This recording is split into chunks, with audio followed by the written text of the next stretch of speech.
The chandeliers inside the Plaza Hotel glittered like frozen stars, casting their cold light over the most extravagant wedding Manhattan had seen all season. Guests in designer suits and shimmering gowns drifted between marble pillars. Champagne flutes balanced effortlessly between manicured fingers. Money floated in the air like perfume. Power sat in every corner. And cruelty, well, that was reserved for the woman they were all waiting to mock. Charlotte Avery stood just inside the lobby, her heart beat louder than the orchestra swelling in the grand ballroom. She hadn't set foot in this world since the Kingsleys threw her out 3 years ago, pregnant, alone, and terrified. She shouldn't have come. Every step felt like walking back into the nightmare she barely survived. But the wedding invitation had arrived like a slap to the face, embossed in gold, with a handwritten note from Eleanor Kingsley herself. "It will be good for you to see what real happiness looks like." Charlotte wasn't stupid. She knew they wanted a spectacle. They wanted the poor ex-wife to stand in the back of the ballroom, while Julian, the man who abandoned her with triplets still inside her womb, married a billionaire's daughter. Her hands trembled, not from fear anymore, but from the weight of everything she had carried alone: 3 toddlers, endless night shifts at the hospital, and a heart stitched back together with quiet determination. She almost turned around. Almost. Because behind her, wrapped in tiny winter coats, sitting in a borrowed stroller, were 3 little faces with the same eyes as the groom. Her children. Her proof. Her miracle. Charlotte exhaled, lifted her chin, and began walking toward the ballroom doors. Gasps rippled through the corridor as the guests caught sight of the stroller. Whispers rose faster than the orchestra's violins, but just as Charlotte reached for the golden door handle, a familiar voice behind her froze every bone in her body. "Charlotte, you came." She turned and her breath stopped cold. Charlotte turned toward the voice, her breath catching in her throat. Standing a few feet away, dressed in a tailored black coat and holding a medical folder against his chest, was Dr. Beckett Hayes. Even in the dim hallway lighting, he looked impossibly composed. Dark hair, slightly tousled, steady eyes that seemed to read every fear she tried to hide. What are you doing here?" Charlotte whispered, stunned. Beckett stepped closer, lowering his voice so the glittering crowd wouldn't hear. "I came because you shouldn't face them alone. If you do, it's the ones, and Revidov." Charlotte stiffened. "I didn't ask you to come." "I know," Beckett said softly. "That's exactly why I'm here." His gentleness shook her more than the cruelty waiting behind the ballroom doors. Charlotte gripped the stroller handle tighter, trying to keep her feelings contained.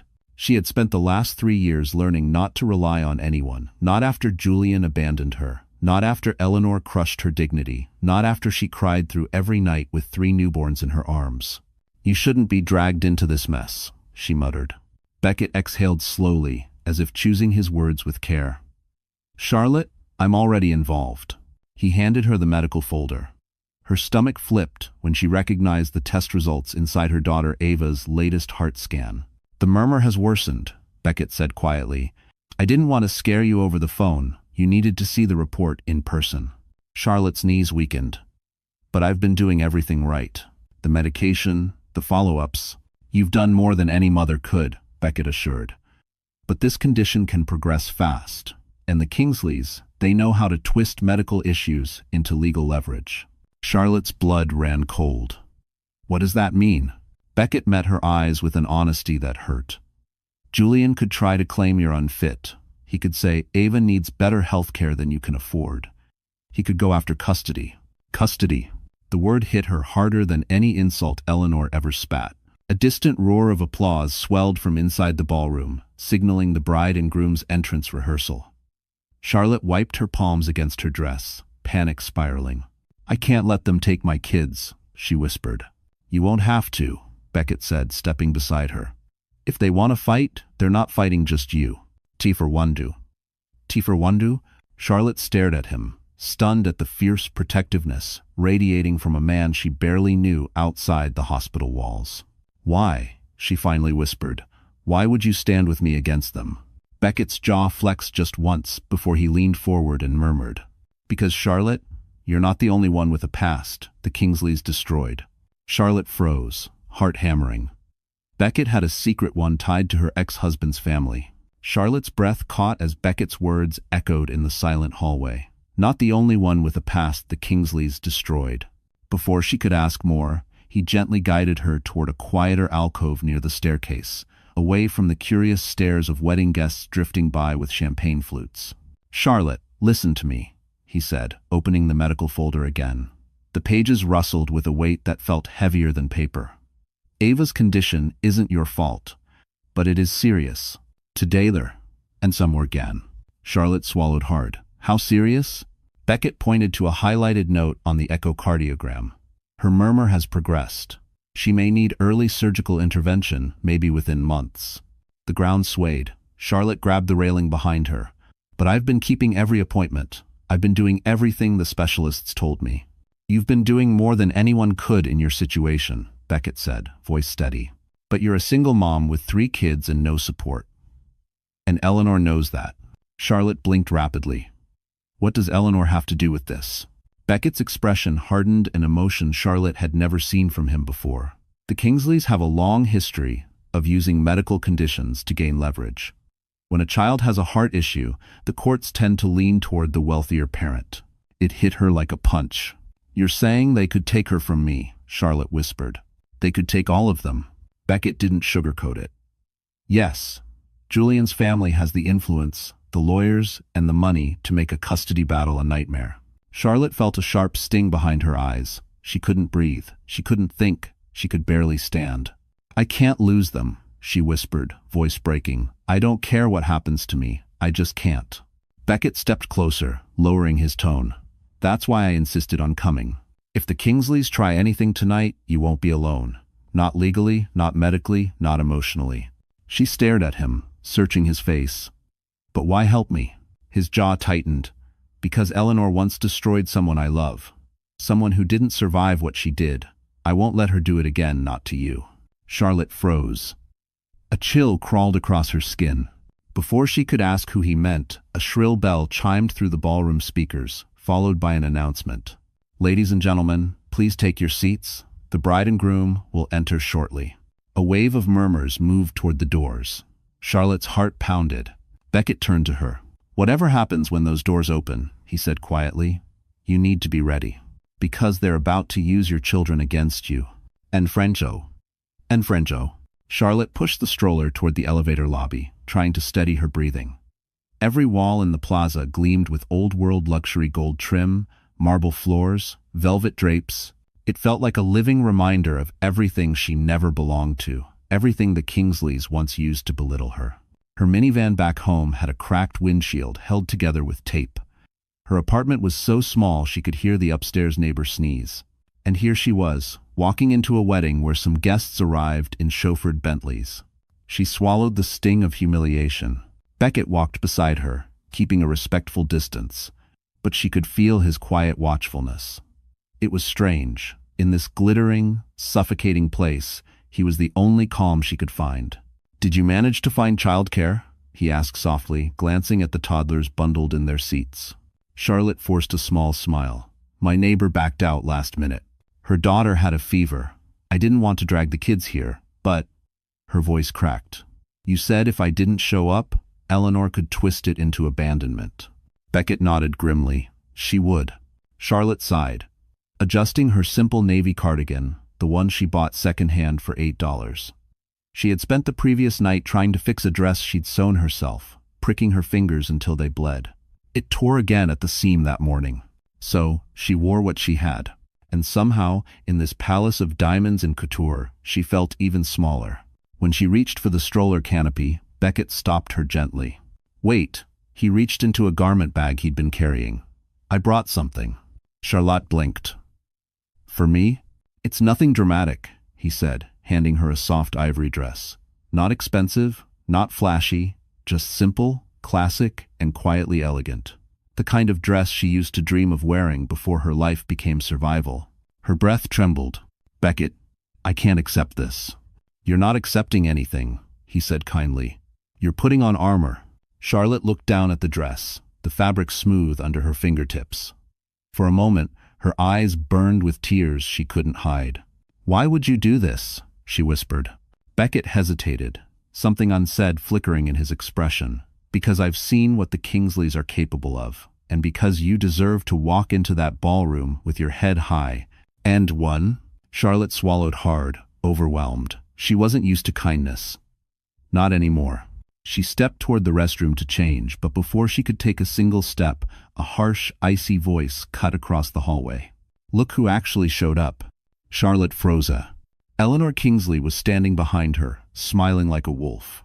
Charlotte's pulse stumbled the moment Eleanor's voice sliced through the hallway. The older woman's heels clicked sharply against the marble, each step a reminder of the years she'd spent ruling her world with money, fear, and polished cruelty.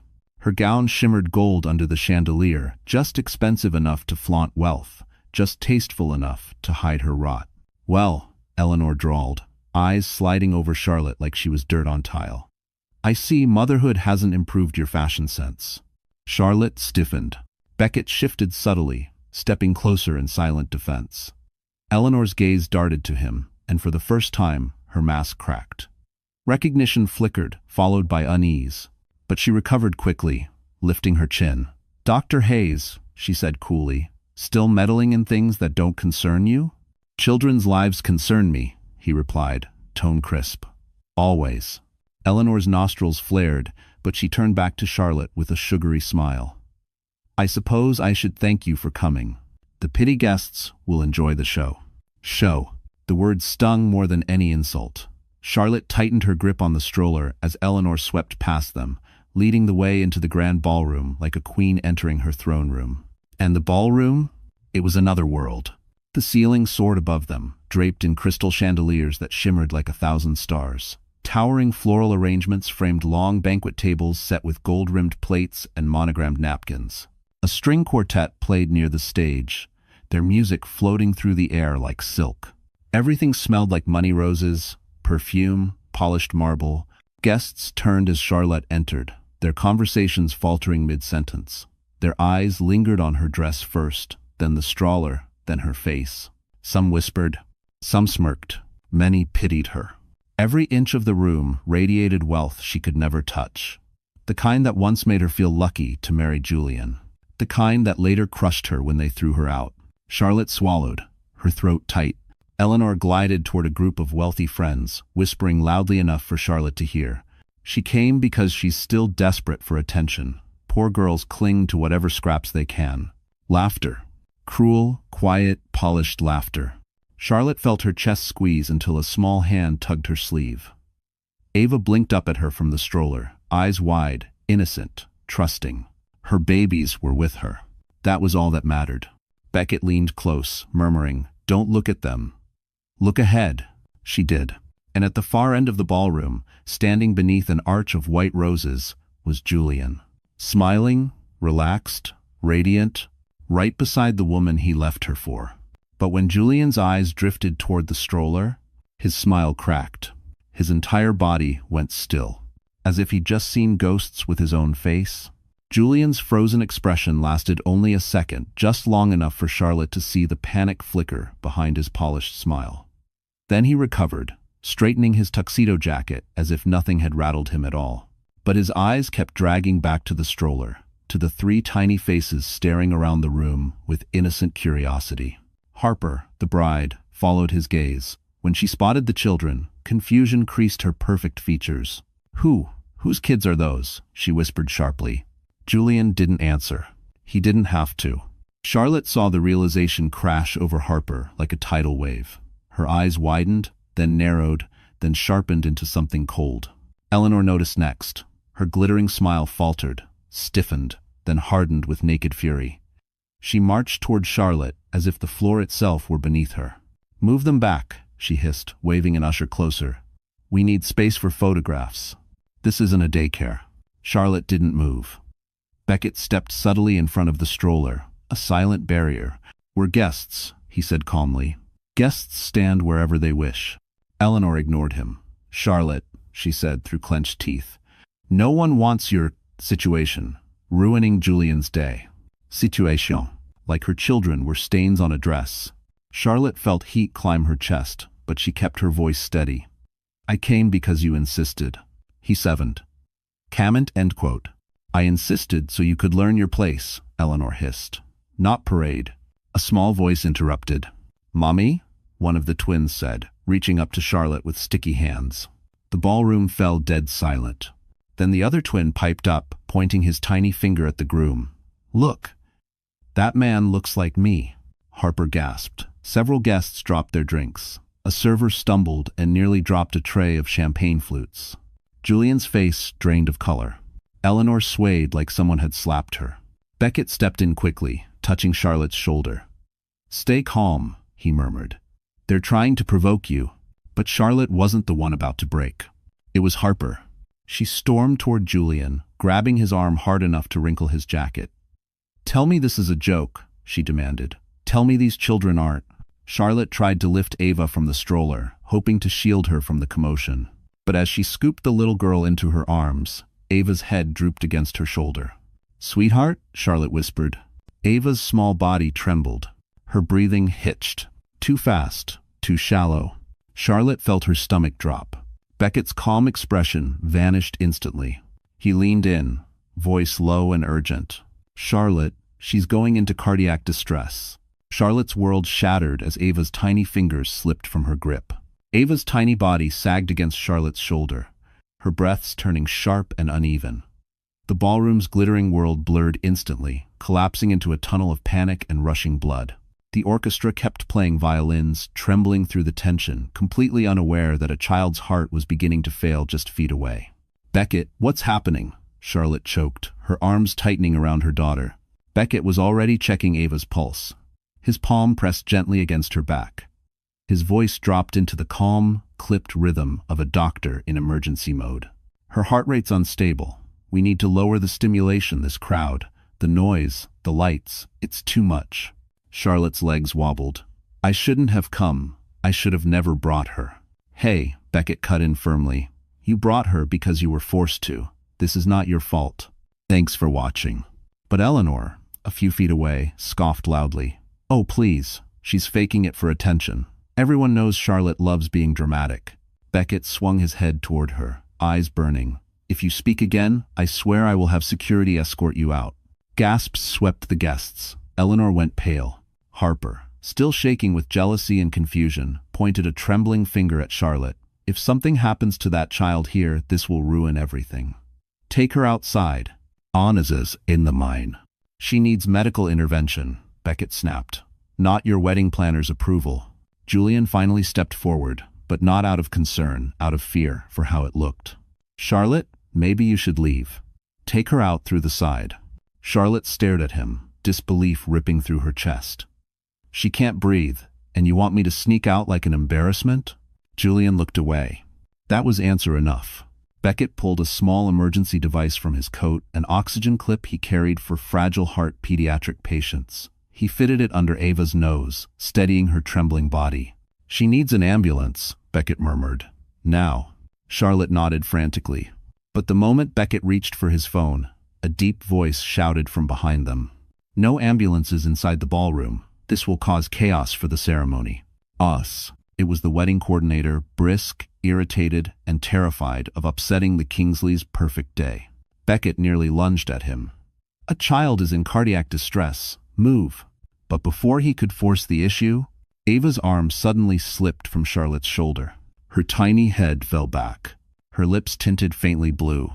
"No, no, no," Charlotte whispered, voice cracking open. "Ava, baby, stay with me." Beckett grabbed Charlotte's hand. "We're taking her out now." But his sentence died in his throat, because standing in their path, blocking the exit, was Eleanor Kingsley, smiling. "You're not leaving," she said coldly. "Not before the groom speaks to you." Charlotte's stomach twisted as Eleanor stepped in front of the exit, her gold gown shimmering like a warning sign. Guests turned, sensing the shift in the air. One moment they were sipping champagne, the next they were witnessing a confrontation nobody could look away from. "Move," Charlotte pleaded, clutching Ava against her chest. "She can't breathe. She needs help." Eleanor smiled, cold and perfect. "Julian deserves answers first." Beckett nearly exploded.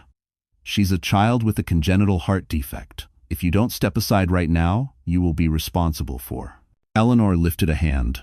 "Don't threaten me, Dr. Hayes. You may enjoy playing hero, but this is my family's event." Charlotte felt the room closing in a circle of wealth, power, and polished cruelty tightening around her.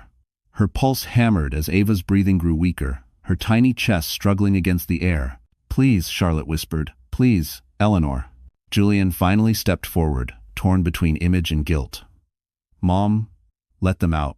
But Harper grabbed his wrist. "Julian, you can't.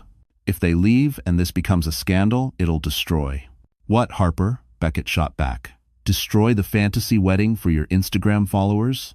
Harper recoiled as if slapped. Meanwhile, Ava's oxygen levels plummeted. Beckett's eyes shot to the device clipped under her nose. "Charlotte," he said urgently. "She's not responding. Her heart's starting to flutter. If we don't get her outside within minutes, she'll—" Charlotte pressed Ava tighter, tears burning hot behind her eyes. Her daughter's fingers twitched weakly, searching for Charlotte's hand. Her babies had survived premature birth, nights in incubators, endless doctor visits.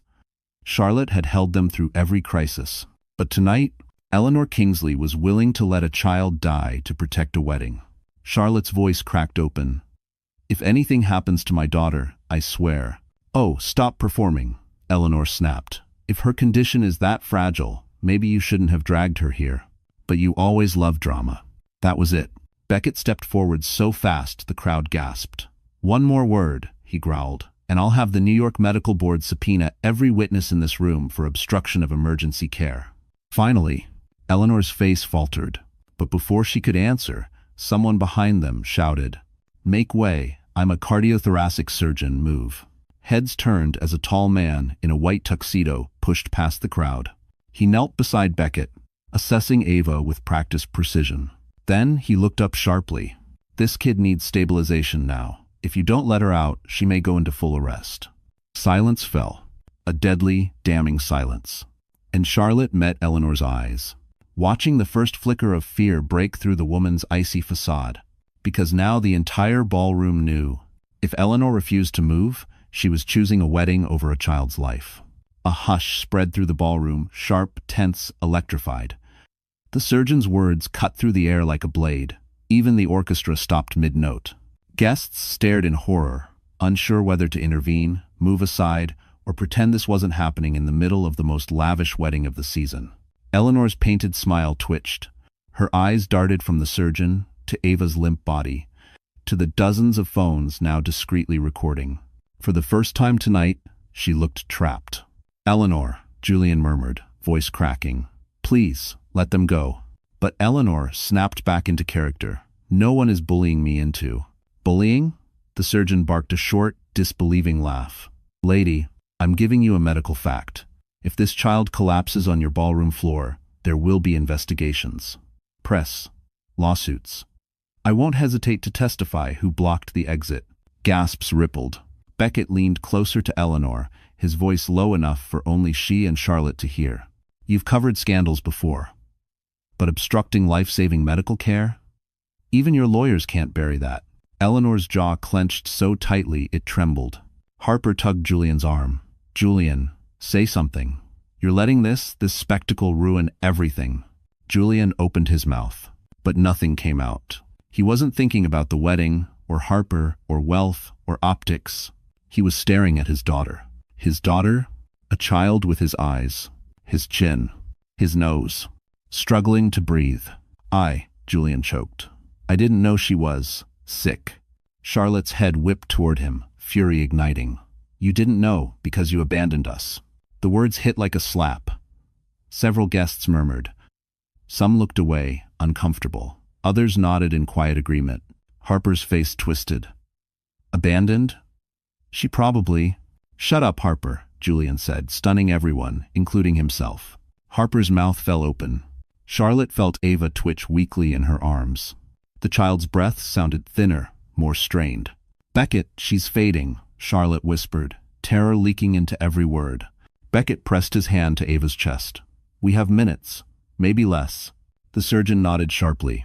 "We need space, now," he shouted to the staff. "Clear a path, move the chairs, block off the left aisle." Finally, guests scrambled aside. Only Eleanor remained frozen. Charlotte took a shaky step toward the open path, but Eleanor suddenly lunged, grabbing Charlotte's wrist with iron-hard fingers. "You are not walking out of here until you tell Julian what you planned by showing up," she hissed. Charlotte's breath seized. Ava's breathing hitched again. Her tiny hand slipped from Charlotte's dress. Beckett ripped Eleanor's hand off Charlotte with a force that shocked the room. "Touch her again," he snarled, "and I swear." But his threat never finished. Because Ava's body went completely still, and the ballroom erupted in screams. Charlotte crumpled, realizing her daughter had stopped breathing. Charlotte's scream tore through the ballroom like glass shattering. Ava's tiny body had gone limp, too still, too quiet. For one devastating heartbeat, the opulent wedding, the flowers, the chandeliers, the $1,000 gowns, none of it existed. Only a mother holding her child as life slipped away. Beckett caught Charlotte before she collapsed, steadying her trembling hands. "Charlotte, listen to me, lay her flat, now." Charlotte obeyed, her breath coming in frantic sobs. Guests stumbled back, forming a horrified circle. Someone dropped a champagne glass. It shattered across the marble, echoing the terror cracking through the room. The surgeon in the white tuxedo slid to the floor beside Beckett. "I'll check pulse you, start compressions if needed." Beckett's fingers moved quickly. Charlotte watched his face for any flicker of hope. Nothing. Beckett leaned down, placing 2 fingers on Ava's tiny sternum, preparing to begin chest compressions. But suddenly Eleanor stepped forward, her voice sharp with panic and misplaced pride. "Stop this. You are ruining the ceremony." Beckett's head snapped up, eyes blazing with a fury Charlotte had never seen. "If you interrupt again, I'll have the entire NYPD here in 2 minutes. And no." Eleanor opened her mouth to argue, but one look at Beckett's expression shut her up instantly. Guests whispered in terror. A few cried. Harper clung to Julian's arm, shaking uncontrollably. "Julian," she whispered, "do something, say something." But Julian couldn't speak. He sank to his knees near Ava, staring at her small face, his face copied onto a child he tried to forget. His hands shook as he reached out, hesitating, then whispered, "Ava, sweetheart, please." Charlotte flinched at the sound of his voice near her daughter. Her grief twisted into something darker. "You don't get to say her name," she choked out, tears streaking down her cheeks. The surgeon abruptly shouted, "She has a pulse, weak but present. We need air. She's reacting to the oxygen." Charlotte nearly collapsed with relief. Beckett tilted Ava gently, adjusting the oxygen clip. "Come on, little one, stay with us." Ava took a shallow breath, then another. Color barely returned to her lips. The entire ballroom exhaled as one. But before anyone could speak, the surgeon rose to his feet and glared at the Kingsleys. "You blocked a critical medical exit. If this child had gone into full arrest, every person filming would become evidence." Dozens of guests lowered their phones, suddenly terrified. Eleanor stiffened, Harper paled, Julian swallowed hard. Charlotte held Ava close again, tears dripping into her daughter's hair. Then the surgeon added sharply, "I hope you understand this was attempted medical obstruction." Silence, until a voice from the back cut through. "So, it's true. The Kingsleys nearly killed a child tonight?" Phones rose again. Faces turned to the family with disgust. And Charlotte watched the empire that once crushed her begin to fall apart. The ballroom, moments ago buzzing with celebration, had transformed into a tribunal. Every eye, every camera was turned toward the Kingsley family. Charlotte held Ava tightly, rocking her gently while Beckett monitored her breathing. The oxygen steadied her, but she was still frighteningly fragile. A guest near the back stepped forward, voice trembling with righteous anger. "I saw everything." Eleanor blocked the exit. "If the doctors hadn't intervened—" "Exactly," another guest added. "She put a child's life at risk for a photo op." Eleanor's cheeks flushed an unnatural red. "I did no such." "Oh, shut up," someone muttered. "We all heard you." Phones lifted again, flashing like lightning across her furious expression. Beckett leaned close to Charlotte. "Ava's stabilizing, but she needs a hospital, now." Charlotte nodded, clutching her daughter. She was ready to run, ready to leave this gilded hell. But then, a man none of them had noticed stepped into the center of the ballroom. Tall, broad-shouldered, with silver at his temples. A man who radiated authority. Julian saw him and paled. "Dad?" Richard Kingsley, Julian's father, a notoriously private billionaire, had arrived. And he looked furious. "What?" Richard said slowly, his voice like thunder grating across marble. "Is going on in my hotel?" Eleanor stiffened.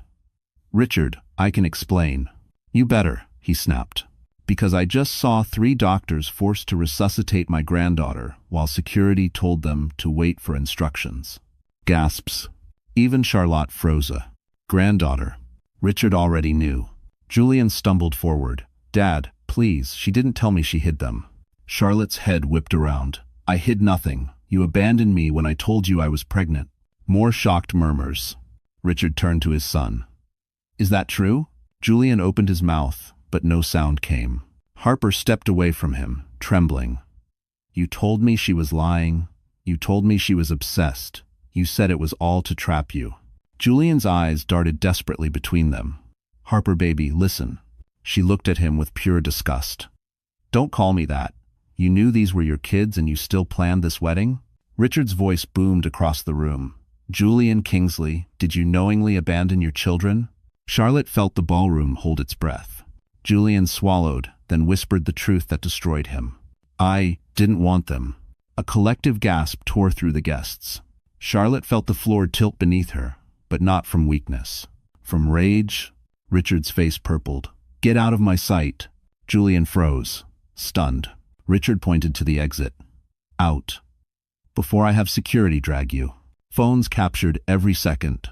Julian's downfall had begun. But Richard wasn't finished. He turned to Charlotte. "Miss Avery," he said quietly, "please don't leave just yet. There's something you need to hear." Charlotte felt the room spin because Richard Kingsley never asked. He commanded. Charlotte tightened her grip on Ava, who was finally breathing more evenly with the oxygen tube. The ballroom had become dead quiet, so quiet Charlotte could hear her own heartbeat pounding in her ears. Richard Kingsley gestured for her to stay where she was. His presence commanded the room, the way storms command the sky, impossible to ignore, impossible to escape. Harper, white as the roses decorating the altar, suddenly spoke. Her voice was trembling, brittle. "Mr. Kingsley, I didn't know. I swear, I had no idea there were children." Richard didn't even look at her. "This does not concern you." The dismissal was so sharp, Harper flinched, but then she turned toward Julian, eyes wide with fury and betrayal. "You lied to me," she whispered. "You told me she was making it all up. You said she wasn't stable." Julian swallowed. "Harper, please, not now." "No," her voice cracked. "You dragged me into this circus and humiliated me in front of the entire city." Charlotte blinked. This wasn't the carefully manicured bride who had smirked earlier. This woman was unraveling. Harper jabbed a finger toward Charlotte. "She didn't humiliate me. You did. With your lies, with your secrets, with your—" Her eyes flitted to the triplets. "Children." Eleanor tried to intervene. "Harper, dear, let's compose ourselves." But Harper rounded on her. "Compose? Are you joking? Your family nearly let a toddler die just to keep your photo-perfect wedding." The guests stepped back, letting the bride's rage pour out like boiling water. "Your son is a coward," Harper continued, shaking. "And you," she pointed at Eleanor, "you're a monster." Eleanor gasped as if slapped. "How dare you?" "How dare I?" Harper's laugh came out sharp and broken. "No, how dare you? You let reporters film my meltdown, you let your son deceive me, and you let that child collapse on the floor." Julian reached for her arm. "Harper, baby, stop." She jerked away violently. "Don't call me that. Don't you ever touch me again." Then, she slid the massive diamond engagement ring off her finger and threw it at Julian's chest. The room erupted. Guests shrieked, gasped, whispered. Julian staggered back. Eleanor looked seconds away from fainting. Harper wiped her tears, squared her shoulders, and said with chilling clarity, "This wedding is over." Then she turned toward Charlotte. "I'm sorry for what they did to you. And your children. You deserved better than all of this." Charlotte could only stare, stunned. But Richard wasn't done. He stepped toward Charlotte with a solemn, unreadable expression. "Miss Avery," he said, voice echoing across the ballroom, "you deserve to know exactly what Julian did behind your back and what my family owes you." Charlotte's heart slammed into her ribs because the truth she'd been denied was finally coming.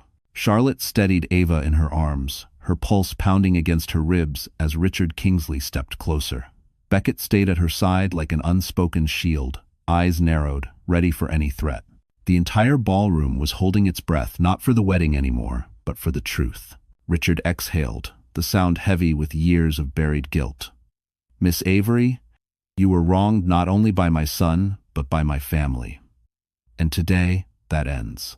Eleanor stiffened. "Richard, don't you dare." "Enough." His voice cracked like lightning. Eleanor fell silent. Charlotte's fingers trembled. "What are you talking about?" Richard hesitated, glancing at the triplets, then back at her. "Julian didn't find out about the pregnancy 3 years ago because he never read your letter."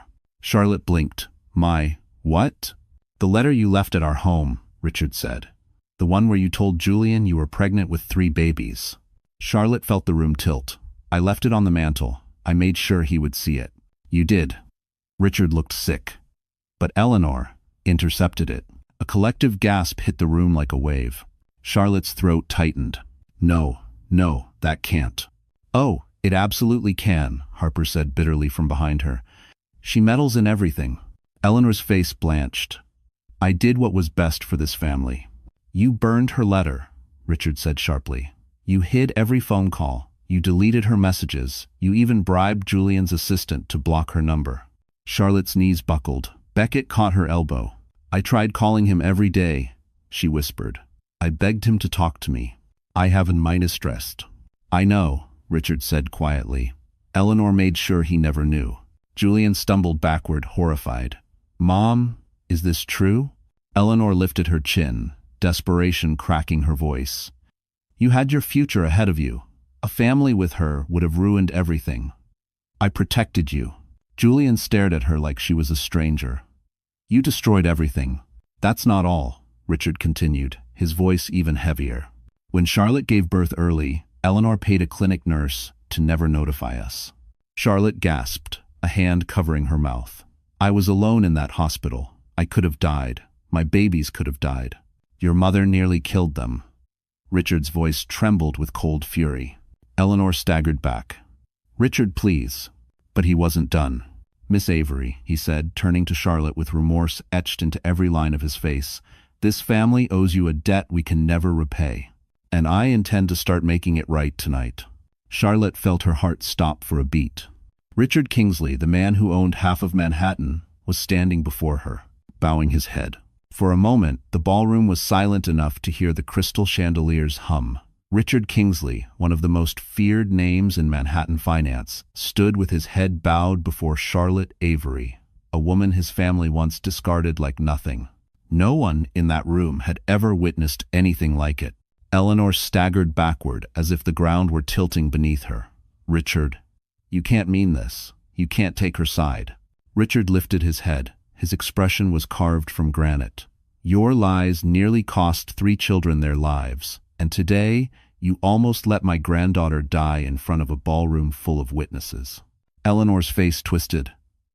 "I did what a mother had to do." "You did what a tyrant does," Richard said sharply, "and now you'll face the consequences." D4 data.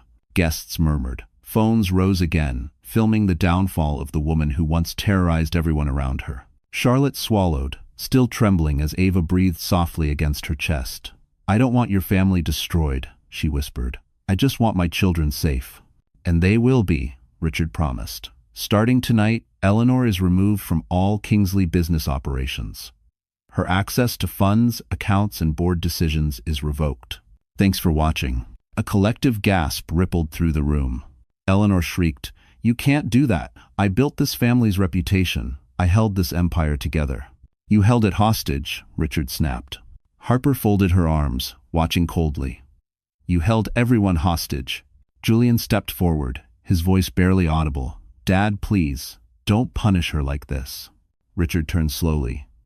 "Punish her? She robbed you of the chance to be a father. She robbed these children of safety. She robbed this woman of dignity, and you enabled it." Julian's shoulders collapsed. He looked smaller than Charlotte had ever seen him. Richard continued. "And as for you, Julian," the entire room held its breath. "You will publicly acknowledge these children as your own." Julian's mouth fell open. "Dad, no, this will ruin." "It already has," Richard said. "Now you clean it up." Julian looked at Charlotte, really looked at her for the first time. Shame flickered across his features. He swallowed. They're my children. The guests gasped. Cameras flashed. But Richard wasn't finished. Your fiancé has ended your engagement. Your mother has lost her power. And you? Richard's voice hardened. Starting tomorrow, you will resign from Kingsley Global and take mandatory parental responsibility training. Julian's jaw dropped in horror. What? Dad, that will destroy my future. Richard stared him down. You destroyed your own future the day you walked away from your family. Charlotte stood frozen, her heart pounding. And then Richard turned back to her. Miss Avery, this is only the beginning of the restitution you deserve. Charlotte's breath hitched because restitution meant more secrets were still waiting to surface. The ballroom, once a stage for celebration, had transformed into a courtroom of public judgment. Every guest watched Richard Kingsley, stunned by how swiftly the unshakable matriarch and her golden son had crumbled. But he wasn't done, not by a long shot. Charlotte, still clutching Ava, looked overwhelmed. Beckett stood firmly at her side, calm but alert, as if ready to catch her the moment she faltered. Richard turned toward the security team stationed near the side doors. Escort Mrs. Eleanor Kingsley off the premises. She is no longer authorized to issue commands on behalf of this family. Eleanor's eyes stretched wide. Richard, don't do this. These people, these cameras, they'll ruin me. Richard's voice boomed. You ruined yourself. Security hesitated. They were used to obeying Eleanor. But Richard's authority was absolute. 2 guards stepped forward. Eleanor stumbled backward, her mask cracking completely. Julian, tell them to stop. I am your mother. Julian lowered his gaze. I can't help you anymore. For the first time in her carefully curated life, Eleanor Kingsley was powerless. As security guided her out, guests whispered like wind through broken glass. Did you see what she did? She almost killed that little girl. Finally, someone stood up to her. Harper, arms crossed, muttered, should have happened years ago. Richard exhaled, then turned his attention back to Charlotte. Now, on to what matters. Charlotte tensed. Mr. Kingsley, please, my daughter needs to get to a hospital. The rest can wait. It can, Richard said gently, but you shouldn't leave without knowing this. He reached into his coat and pulled out a thin envelope sealed, old, edges worn as if handled many times. I found this, he said quietly, 2 years ago in Eleanor's private safe. Charlotte blinked. What is it? It's the original custody agreement Eleanor drafted behind your back, Richard replied. It wasn't a negotiation.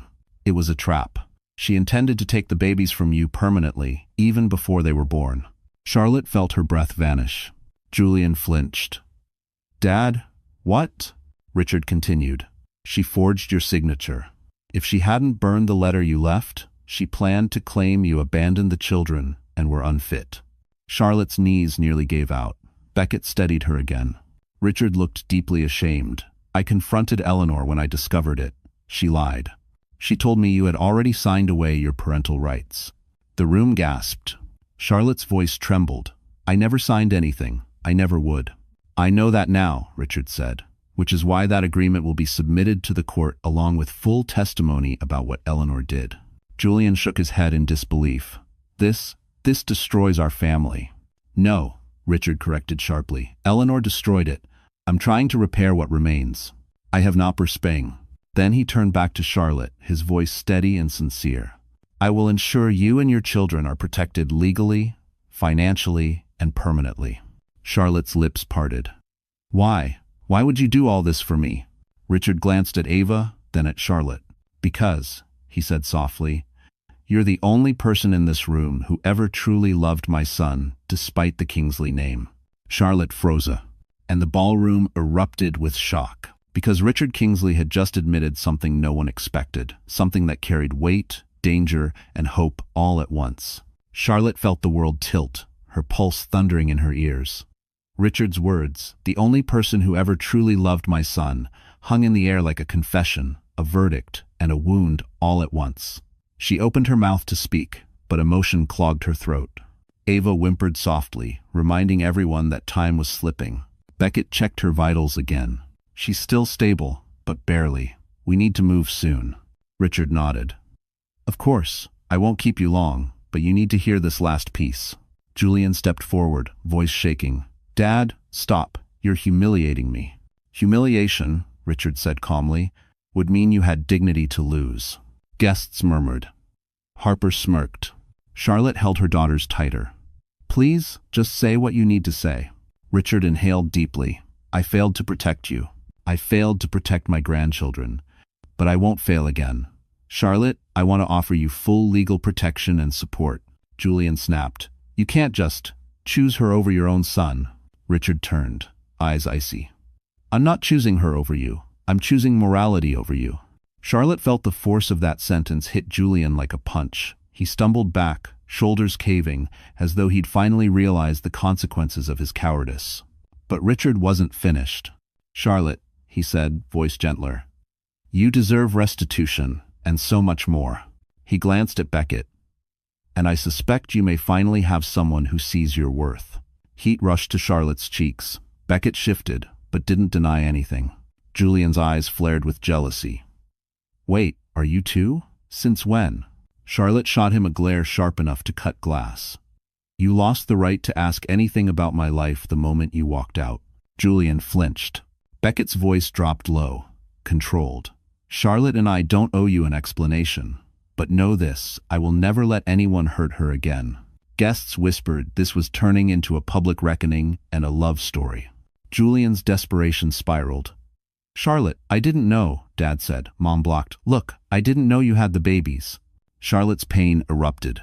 "Oh, you knew enough. You knew I begged you to listen. You knew I needed help. You knew I loved you. And you walked away." "Bide." Julian's face crumpled. For the first time, he saw himself through her eyes, not as a victim of his mother's manipulation, but as the man who abandoned the woman carrying his children. Ava whimpered again. Beckett touched Charlotte's back. "We have to go." Richard stepped aside immediately. But before Charlotte could move, Julian whispered, "Please don't leave with him. Give me one more chance." Charlotte slowly turned toward him, her eyes blazing through tears. And in the center of the Plaza Hotel, with the whole city watching, she finally said the words he had always feared. Charlotte's throat tightened as Julian's desperate plea echoed across the ballroom. "Please don't leave with him. Give me one more chance." Everything stopped. The music, the whispers, the world.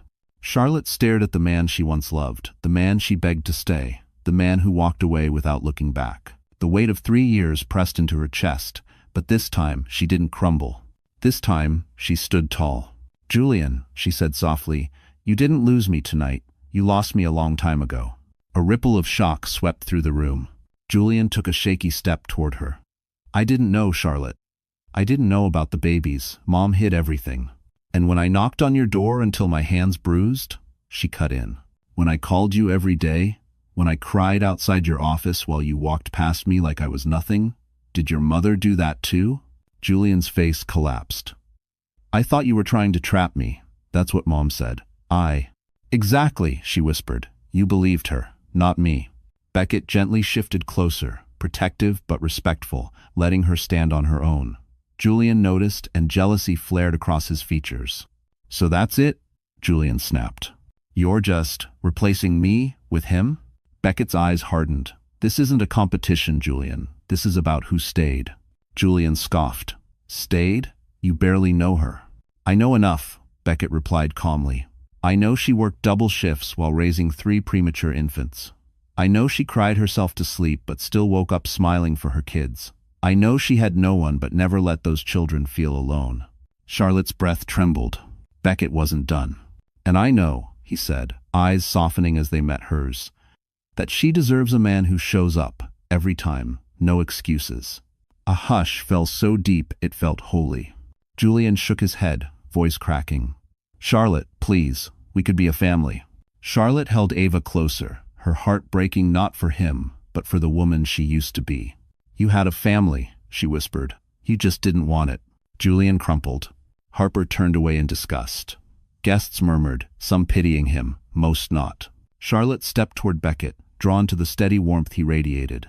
His eyes softened, silently asking if she was sure. She nodded, and before Julian could speak again, Beckett lifted Charlotte's free hand gently, firmly like a vow. "Let's get your daughter to the hospital," he murmured. They began to walk. Julian remained frozen. watching the woman he lost choose someone else. But just before they reached the doors, Richard called out with another truth that would shake the entire Kingsley legacy. Charlotte froze mid-step. Beckett turned with her, protective instinct sharp in his eyes. The ballroom fell silent once more, as Richard Kingsley, towering, grim, resolute, took a step forward. "There is one last truth," he announced, "and it belongs to Miss Avery, not to the Kingsley name." Julian stiffened. Harper's eyes widened. The remaining guests pressed closer, sensing another seismic shift coming. Charlotte swallowed hard. "Mr. Kingsley, please. My daughter needs a hospital." "And she will get one," Richard said gently. "But you deserve to leave here with the full story, not another version rewritten by this family." Beckett nodded slowly. "Let him speak. Whatever this is, it may protect your kids." Charlotte hesitated, then gave Richard the smallest nod. The billionaire exhaled, aged by guilt. 3 years ago, when Eleanor hid your pregnancy, she wasn't only protecting Julian, she was protecting our assets." Charlotte frowned. "What assets?" Richard's gaze lowered to the triplets, her babies, who were watching the room with quiet confusion. "Your children," he said softly, "are the heirs to the Kingsley Trust." The room erupted. Julian blanched. "Dad, no. That trust is for my future children. The children Harper and I." Richard cut him off. "These are your future children, Julian, and they will inherit what is rightfully theirs." Charlotte staggered. Beckett caught her elbow. I don't understand," Richard continued, voice steady but heavy with remorse. "Your triplets were legally entitled to protection, funding, medical coverage, education, everything this family promised each generation. Eleanor hid them not just out of cruelty, but to keep the inheritance untouched." Julian gasped. "Mom stole from the trust?" "She attempted to," Richard said, "and she nearly succeeded. If you had married Harper without acknowledging your children, the trust would have been quietly rewritten." The betrayal slammed into Charlotte like a tidal wave. "So she tried to erase my babies," Charlotte whispered. "Erase them from existence." Richard nodded. "And I will spend every last breath undoing what she did." Guests murmured angrily. Phones recorded every word. For the first time tonight, Charlotte saw genuine fear in Julian's eyes. He wasn't afraid of losing her. He was afraid of losing everything.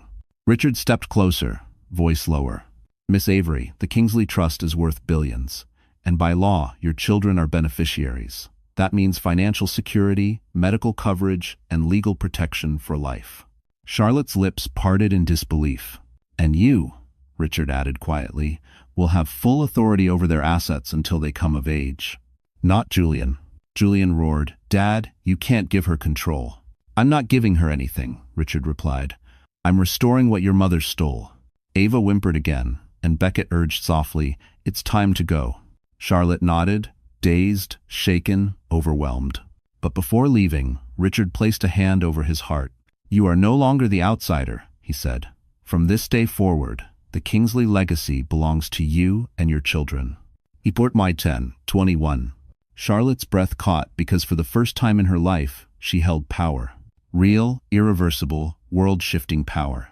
The ballroom doors slammed open as a team of paramedics rushed in, summoned at last by Beckett and the cardiothoracic surgeon. The red medical bags, the crisp uniforms, the oxygen tank, they cut through the golden luxury like reality, ripping apart a dream. Finally, Ava was about to get the care she needed. But the wedding? The wedding was dead. Harper's engagement ring glinted where it had fallen across the marble floor. The aisle runner was crumpled. The lavish floral arch trembled under the weight of too many secrets. No one cared about the ceremony anymore. They were watching the ruins of the Kingsley family unravel in real time. The paramedics knelt beside Ava. One checked her vitals while another fitted her with a proper pediatric oxygen mask. "Heart rate weak but stabilizing," one murmured. "Let's transport immediately." "If needer." Charlotte kissed Ava's forehead, whispering, "Mommy's here, baby. I'm right here." Relief and terror tangled together in her chest, but at least they were moving. At least the nightmare was shifting toward hope. Richard moved aside respectfully. "Go with them," he said. "We'll handle everything here." Julian stepped forward, trembling. "Charlotte, please. Let me come. I should be with my daughter." Beckett's jaw tightened. Charlotte didn't even look at Julian when she answered. "No. Alwa. One word. Final, clean, the closing of a door. You haven't earned that right, she added softly. Julian staggered as if struck. As the paramedics loaded Ava onto a stretcher, guests instinctively broke into two lines, clearing a path not for the bride, not for the groom, but for Charlotte. For the woman they once pitied, now walking like the beating heart of the entire room. Whispers followed her. She saved her kids alone. She never deserved this cruelty. She's stronger than all of them. But not all whispers were sympathetic. Harper, eyes still glassy from tears, watched Julian sink into a chair. She walked over and said loud enough for half the guests to hear, "You destroyed your chance at a real family. Don't destroy hers too." Julian buried his face in his hands. Meanwhile, Richard pulled Beckett aside. "Stay with her. She'll need support at the hospital, and she trusts you." Beckett nodded once, firmly. "I won't leave her." He jogged to catch up with Charlotte as the paramedics wheeled Ava down the hall. The other two children clung to Charlotte's legs, frightened but quiet. Beckett scooped one up gently, offering silent reassurance. As they reached the exit, the last sound Charlotte heard from the ballroom was Richard's voice, booming like Judgment Day. "The Kingsley wedding is officially cancelled. If you looks of worse." But in Charlotte's heart, something new was beginning. Because she wasn't leaving in shame. She was leaving in power. And she wasn't leaving alone. The ambulance doors shut with a heavy thud, echoing through Charlotte's bones. She climbed into the back beside Ava, who lay small and pale beneath the soft glow of medical lights. Beckett climbed in after her without hesitation, holding one of the twins while the other curled against Charlotte's side. The engine roared to life, pulling them away from the plaza, away from the ruin, the cruelty, the years of buried pain. For the first time all night, Charlotte exhaled. Beckett adjusted the blankets around Ava and spoke gently. "She's holding steady. Once we reach the hospital, she'll be in the best hands." Charlotte nodded, tears silently slipping down her cheeks. "Thank you," she whispered. "For everything. For standing up for us, for not letting me face them alone." "And Factory." Beckett's voice softened. "You didn't need me to stand up for you. You did that yourself. Tonight, you showed a room full of billionaires what true strength looks like." Charlotte looked away, overwhelmed but comforted in a way she hadn't felt in years. When they reached the hospital, a team rushed Ava into a cardiac suite. Charlotte held her daughter's tiny hand until they gently guided her back to allow the specialist's room to work. Beckett stayed with the twins, distracting them with soft jokes and gentle smiles. Minutes felt like hours. Then the cardiologist emerged. "She's stable. We'll monitor her overnight, but she's out of immediate danger." Charlotte nearly collapsed. Relief broke her open, sobs shaking her shoulders as she pressed her forehead into her palms. Beckett caught her in his arms, steadying her, grounding her. "It's okay," he murmured. "She's safe now. Take." When she finally pulled back, her eyes red but shining, she whispered, "I didn't think I'd survive tonight." "You didn't just survive," he said. "You reclaimed your life." Days later, the headlines exploded. The fall of the Kingsleys' heir exposed, wedding cancelled, matriarch under investigation. Triplets confirmed as rightful heirs. Public support surges for Charlotte Avery. Eleanor faced charges. Julian resigned in disgrace. Richard publicly apologized and established a fund in the triplets' names administered solely by Charlotte. One quiet afternoon, after Ava was discharged and all three children were giggling in her small living room, Beckett arrived carrying takeout and shy hope in his eyes. "I know you've been through enough," he said softly, "but if you ever decide you want someone to walk beside you, someone dependable, I'd be honored." Charlotte looked at her children. She looked at him. And for the first time in years, her heart didn't ache. It opened. She smiled, warm and certain. "Beckett, stay for dinner." Not a fairy tale. Not a rescue. Just the beginning of something real. And Charlotte Avery finally stepped into a life built not from survival, but from choice. All right, so the story has come to an end. And if you are still here with us right now, listening, breathing, taking in this moment, then something in this journey must have touched your heart in a way you didn't expect. Maybe it reminded you of your own strength. Maybe it reminded you of a pain you once carried alone. Or maybe it gave you hope that life can still turn in your favor, even after the darkest nights. You know, Marcus Aurelius once wrote, "The obstacle is the way." And Charlotte's story reminds us exactly that. The very things meant to break you can become the very things that make you unshakable. Your heartbreak, your setbacks, your disappointments, they're not the end of you, they're the beginning of your power. Healing isn't loud. Sometimes it's just choosing not to give up on yourself one more day. So if you're here, still listening, maybe you needed to hear this. You are stronger than what tried to destroy you. You are allowed to rise. You are allowed to choose a new life. And hey, if this story touched you even a little, give it a like, share it with someone who might need a bit of strength today, and don't forget to subscribe to our channel. We still have so many stories to heal together.